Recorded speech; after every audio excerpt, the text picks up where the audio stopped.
Brain cells communicate with one another by releasing chemicals so that one neuron can release these chemicals when it's at the region of that cell that's very close to the next neuron. Neurons are like short segments of wire, if you will. So you need to get a signal from one conductor to the next. And this is called firing of nerve cells, firing of neurons. And it's chemically induced. So one cell releases a neurotransmitter. That signal is picked up. It's like a speaker and a microphone. Picked up by the next cell, which can send that signal down its length. And some of the neurons in your body are up to 3 feet long, not in your brain, but in your periphery. So they're conductors signaling each other by this method. One of those neurotransmitters that's very important in the brain, there are a lot of them, serotonin, dopamine, you may have heard about. One of them is glutamate, and you've probably heard about glutamate too, in the form of MSG. Do you know what MSG is? It's responsible for Chinese restaurant syndrome. It is, MS is monosodium glutamate. MSG is monosodium glutamate. So you're actually using as a seasoning. It tastes good.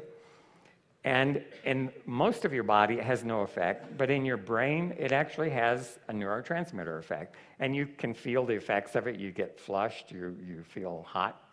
Your capillaries may dilate. So it's actually affecting neurotransmission in the brain. In this particular region of the brain that I'm talking about, the nucleus accumbens, that feeling of satisfaction is due to maintaining a basal level of glutamate. And again, this is a common metabolite. The rest of your body's making it. The brain is putting it to a particular use.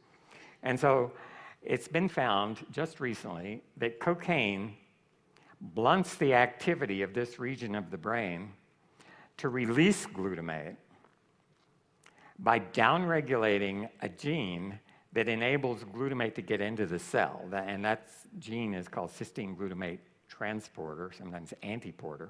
And I'll tell you a little more about how that works.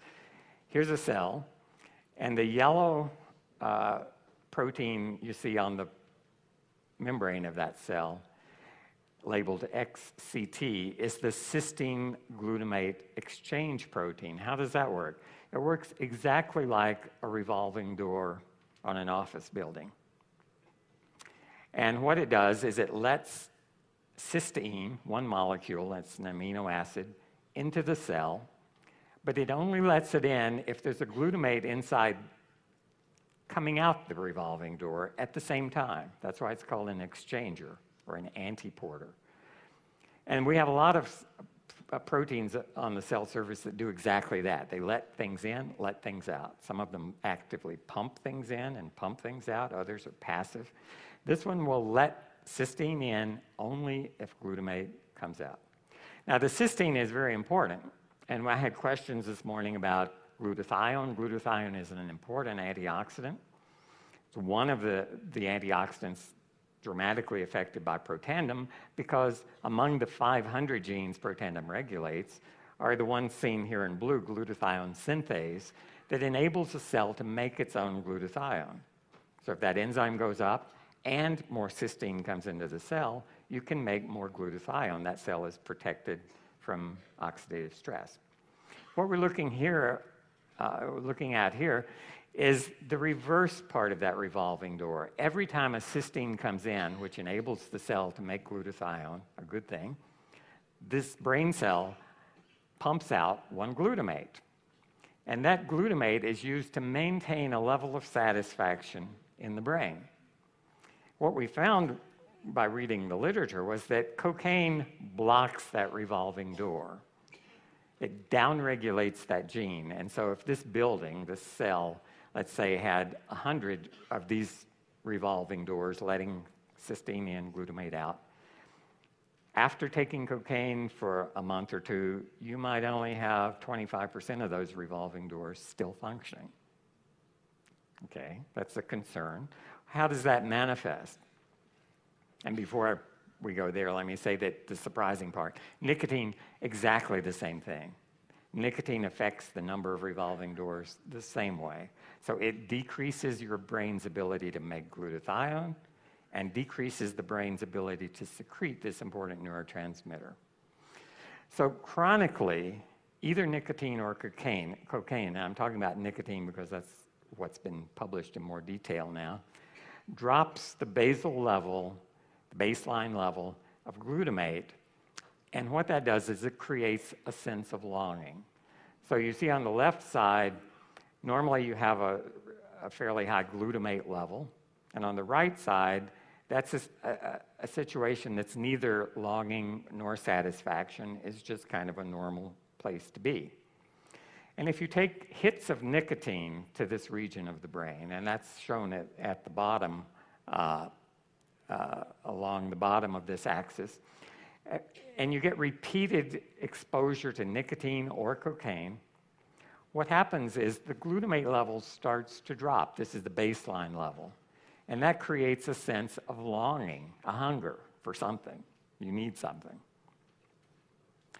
And here's the diabolical part. That's, let's say if we look daily or weekly after you start, say, smoking cigarettes, this would happen chronically over that week's time period.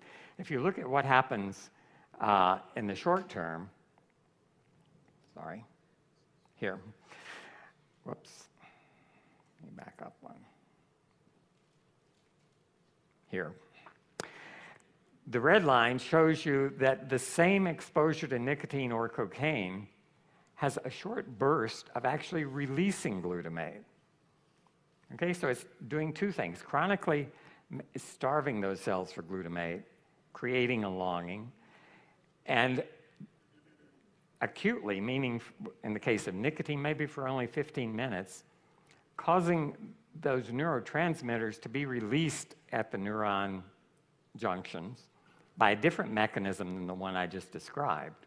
So it's affecting glutamate two different ways. It's blocking it in the basal level, and it's stimulating it for a short time.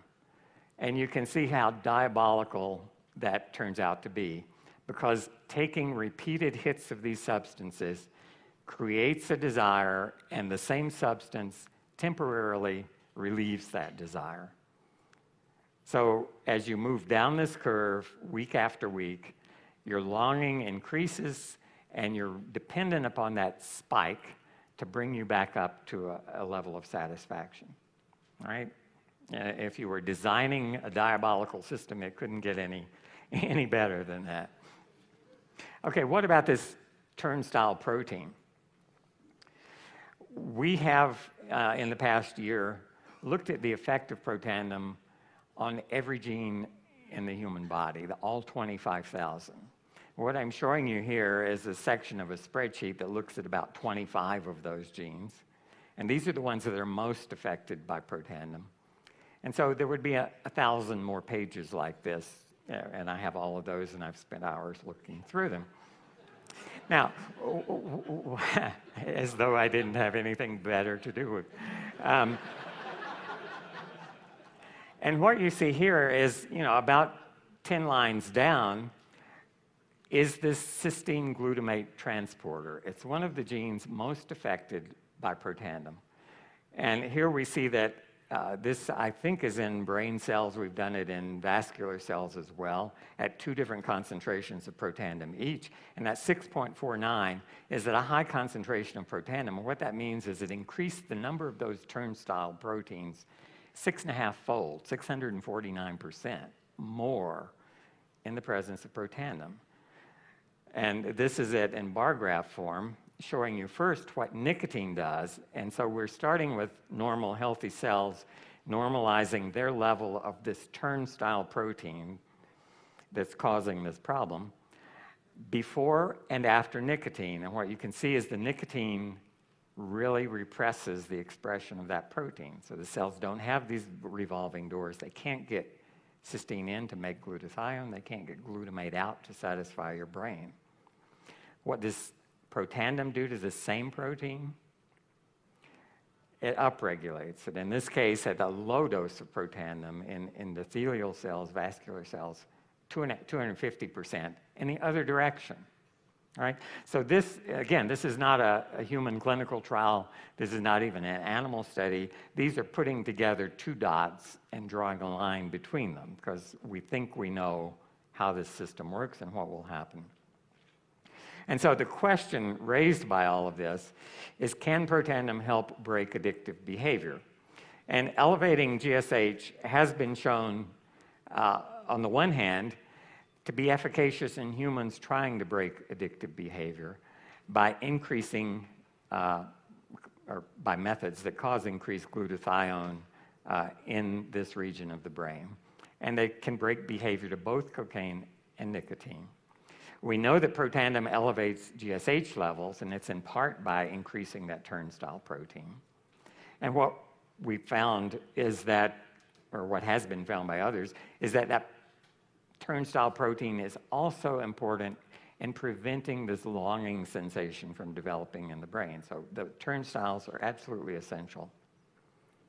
And then finally, anecdotal evidence, much of which I gleaned from you at the last Elite Academy, and a lot since then, suggests that indeed Protandim might be a useful adjunct, and that clinical trials to really prove this are probably an appropriate question for us to ask. So that's where we are. Again, many of you who have connections to smoking cessation clinics and so forth have contacted me. I think we're well on our way to providing an answer for this. And what an answer that would be. I mean, this is a real need in society at a number of levels. And there is no good way. Some of you probably stopped smoking in your lives, and it's not an easy thing. It's a tough thing, and I have total sympathy with those